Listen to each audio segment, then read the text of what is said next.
پاکستان نے جس طرح سے انڈیا کو دھول چٹائی، اس کے بعد جو انڈیا کی طرف سے ریاکشن آ رہا ہے مختلف جگہوں پر آپ کو پتہ، ایک تو جھوٹو بہت بولتے ہیں اور دبا کر بولتے ہیں۔ پہلگام آپریشن جو تھا، وہ جو وہاں پر انسیڈنٹ تھا، وہ ایک فالس آپریشن تھا، ہم سب جانتے ہیں، کیونکہ ابھی تک اس کے کوئی شواہد نہیں آئے۔ اس پر بنیاد بناتے ہوئے جس طرح سے جو انڈین پرائم منسٹر ہیں، اور میں تو یہ کہتی ہوں کہ وہ پرائم منسٹر نہیں ہے، وہ شرنگیز منسٹر ہے، کیونکہ وہ صرف شر پھیلا رہے ہیں، اور وہ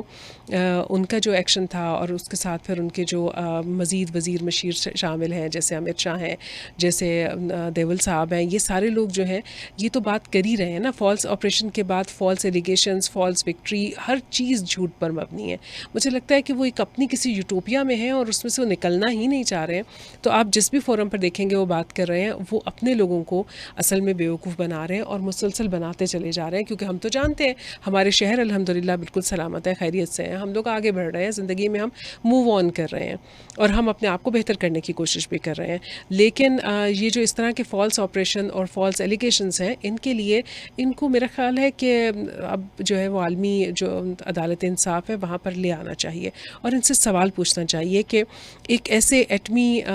خطے میں جہاں پر ایٹمی طاقتیں موجود ہیں، وہاں پر اس طرح کی غیر ذمہ داری کا وہ ثبوت دے کیسے سکتے ہیں کہ وہ تقریباً 1.75 ارب عوام ہے اس سارے خطے میں، یعنی تقریباً 1.5 ارب کے قریب انڈیا کی آبادی ہے، اور 25 سے 28 کروڑ کے قریب ہم لوگ ہیں۔ تو اتنی زیادہ آبادی کو آپ جو ہے وہ ایٹ رسک کر رہے ہیں، ایک ایسی وار چھیڑ کر جس وار کا کوئی سر پیر، کوئی ثبوت، کوئی شواہد آپ کبھی تک پیش نہیں کر سکے۔ آپ صرف الزامات لگا رہے ہیں، اور آپ صرف میڈیا کے اوپر بیٹھ کر بات کر رہے ہیں، اور آپ کو لگتا ہے کہ آپ شاید کوئی پروپیگنڈا وار جو ہے وہ جیت جائیں گے، لیکن اب دنیا کے سامنے پورا کا پورا پردہ جو ہے وہ چاک ہوتا جا رہا ہے۔ اور ایک بات اور میں بڑی امپورٹنٹ کرنا چاہتی ہوں، اور وہ یہ ہے کہ جب کسی قوم کے ادیب اور ان کے جو سوچنے سمجھنے والے لوگ ہوتے ہیں، ان کے جو فنکار ہوتے ہیں،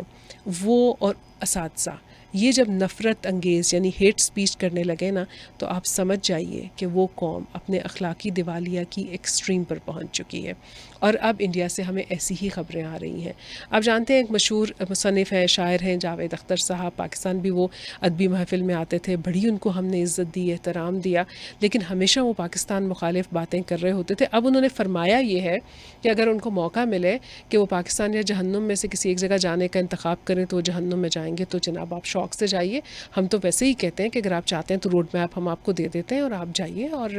وہاں جا کر انجوائے کیجئے، پاکستان میں آپ مزید ویلکم نہیں ہیں۔ لیکن کہنے کی بات یہ ہے کہ جب اساتذہ، ادیب اور فنکار اپنے منہ سے اس طرح کی غلیظ باتیں کرنے لگتے ہیں، تو اس کا مطلب یہ ہے کہ معاشرہ ان کا جو ہے وہ مکمل طور پر متشدد ہو چکا ہے، مکمل طور پر نفرت انگیزی کی نظر ہو چکا ہے، اور اب بس وہاں پر ان کی انٹرنلی کوئی چنگاری لگے گی، اور پورا کا پورا معاشرہ جو ہے ان کا پورا سماج وہ دھڑام سے، جو انہوں نے نقلی سیکھ سیکولر سے دنیا بنائی ہے نا، وہ دھڑام سے گر جائے گی اور خاکستر ہو جائے گی، اور انشاءاللہ ایسا ہی ہوگا، اور وہ وقت دور نہیں ہے جب ہندوستان انشاءاللہ ٹکڑوں میں تقسیم ہوگا۔